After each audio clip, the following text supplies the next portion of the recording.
முன்னதாகவே பிராணிகளை வாங்கி அதோடு மனதை லயிக்க வேண்டும்.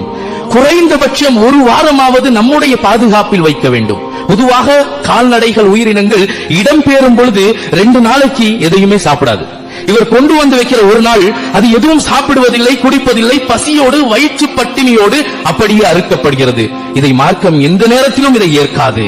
மனதை லயிக்க வேண்டும். குர்பானி பிராணியின் மீது மிக முக்கியமாக பரிவாக அதை முறையாக தன் கரத்தால் உணவை ஊட்டி அதை பலப்படுத்துங்கள் என்று சொன்னார்கள் ரசூலுல்லாஹி ஸல்லல்லாஹு அலைஹி வஸல்லம் அவர்கள். சடங்காக செய்யாதீர்கள், இபாதத் என்று நினைத்து செய்யுங்கள். முறையாக அதோடு மனதை லயிக்க வேண்டும். 10ஆம் நாள் பிறை 10 அந்த ஆட்டின் மீது கத்தி வைக்கும் பொழுது நம் ஹார்ட்டின் மீது கத்தி வைப்பதை போல உணர்வு வர வேண்டும்.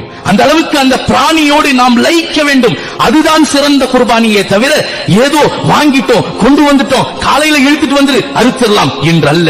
மார்க்கம் சொல்லும் இபாதத்து